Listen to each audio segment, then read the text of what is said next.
Hello everyone and welcome to a bonus video from iRacing this week as I take on the Moser Racing Formula 3 Championship at Hockenheim. Now I wasn't planning to make a second video this weekend, but for once I'm actually in with a decent shout of a good result here. It's a lower split, I'm car number 1 and I've qualified P4, only a few tenths off the pole position man Hockenheim.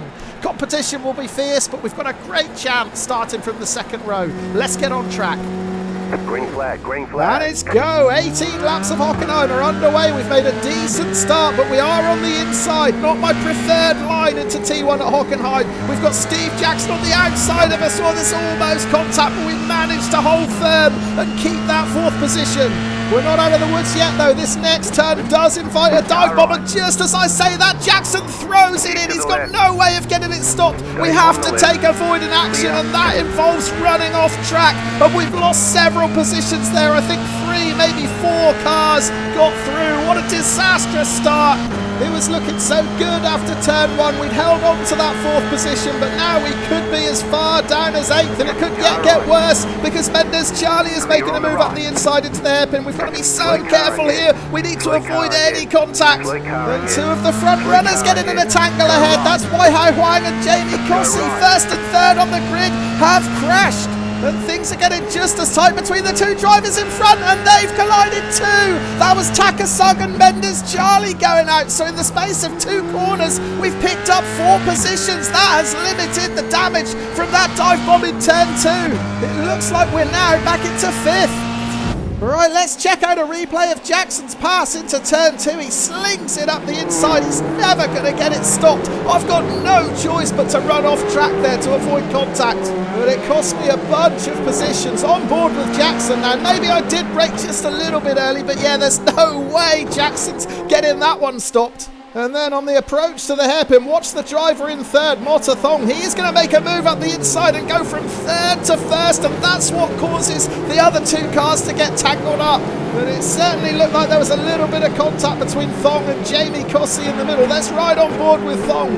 That's Cossey to the left. He's on the inside line. Is there contact? Oh, just there. There's a clip of the wheels. That sends Cossey into the pole position man by Huang, and they both crash out. And then at the very next corner, we saw an almost identical incident. Another 2 cars locking wheels. Oh, that's a big one. The number 12 Mendes Charlie went flying out there. Let's look at it again.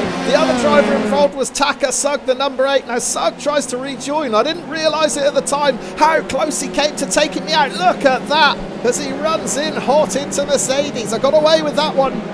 Rejoining the live action at the end of lap 3, and it does seem that Steve Jackson is a little bit quicker than I am. I'm having to really push just to stay within a half a second of him here. The good news is I've got a bit of breathing room behind me. The gap back to the driver in 6th is now nearly 3 seconds. Further ahead, we can just about see the leading trio. Mota Thong leading the way from Danny Switzer in 2nd and Oscar Alba in 3rd. The 3 of them are about 3 seconds down the road, and I just run a little bit wide into T2. Yeah, that mistake gave Jackson the extra few tenths he needed to break the draft. Once I was out of the tow, there was no way I could keep up with him. Jackson instead reeled in Oscar Alba, finally making the pass into the hairpin a couple of laps later. Rejoining the live action on lap 8, we're almost at the halfway point, and as you can see in front, Jackson hasn't been able to shake off Oscar Alba. The 2 of them are battling fairly closely. Yellow flags come out, it's a back marker rejoining. The 2 of them get past, but I'm just a bit hesitant. I lift off the gas. I wasn't quite sure where he was going, and that moment of caution has let the guys ahead get even further away.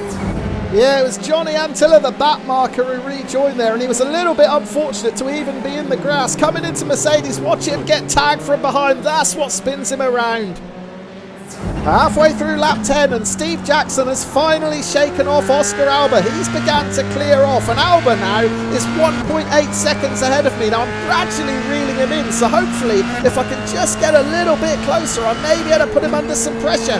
Into the stadium section for the 10th time, and there's a big cloud of smoke, and Alba has lost it. So maybe he was feeling the pressure, even though I hadn't got that close to him. So that does put us up to 4th position. The yellow flags are out again, and it's the race leader, Mota Thong.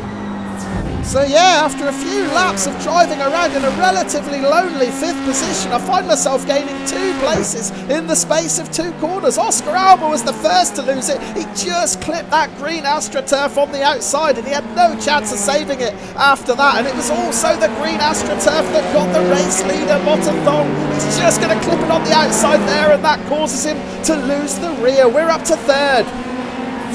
Well, Thong rejoined about 1 second behind me. Now, knowing he's a faster driver, I was expecting him to reel me in and make a pass pretty quickly, but actually I held my own, and over the next few laps, I even managed to gap him a little bit. We're on lap 13 now, and as you can see, I'm 1.5 seconds clear. So at the moment, we're looking good for a podium position, but I'm certainly not going to get ahead of myself. We've still got another 5 laps to go after this one, and it'll only take one slight mistake for Thong to be right back on us. But we've lost a back marker in front out into the gravel. That's not going to give us a position. However, the car going down pit lane might just do. It's Steve Jackson. Well, I wonder if Jackson's had a coming together with that back marker. 5 laps to go. Nice and smooth, you're running 2nd. Well, you heard it from crew chief. It is on.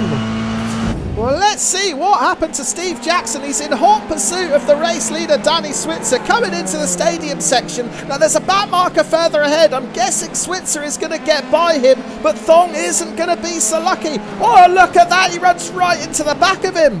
What a bizarre instant. Either the back marker, Mind Blow, hit the brakes hard, or Jackson just got caught out there.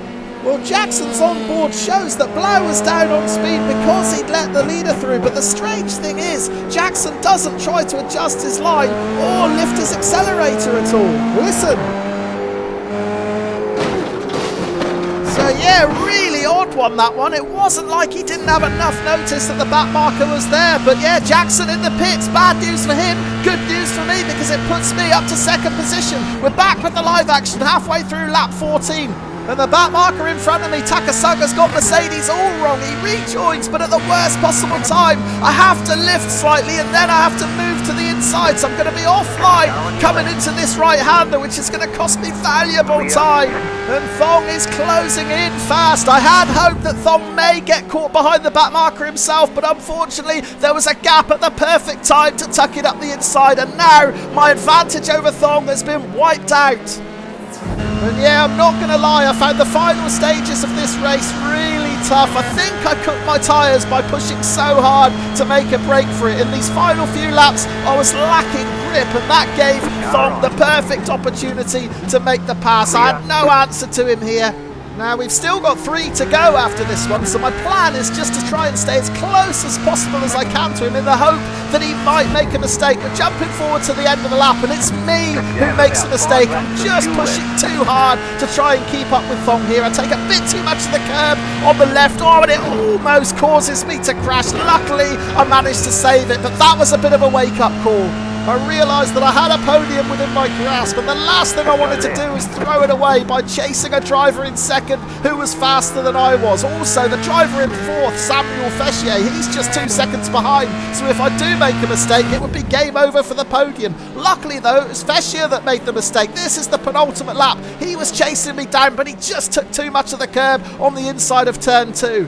And boy, did I breathe a huge sigh of relief when I saw that in my rearview mirror, because that meant I was home and dry. I was able to bring it home in 3rd position. A very rare iRacing podium here at Hockenheim. I was full of confidence that I could challenge for one before the start of the race, but that confidence evaporated in turn 2 when I was forced to run wide. I rejoined in 8th position and things weren't looking good, but thankfully we dusted ourselves down, profited from a couple of other front runners making mistakes, and we find ourselves sitting proudly in 3rd position. More than happy with that. I was also happy to be back in the F3 car. It's been months since I last raced it, and I'd forgotten just how fun it is to drive. If you enjoyed watching the video, please do leave a like and consider subscribing to the channel if you haven't done already. I really appreciate all the support. Let me know what you thought of the race in the comments below, and I'll look forward to seeing you again on the grid very soon. Cheers for now.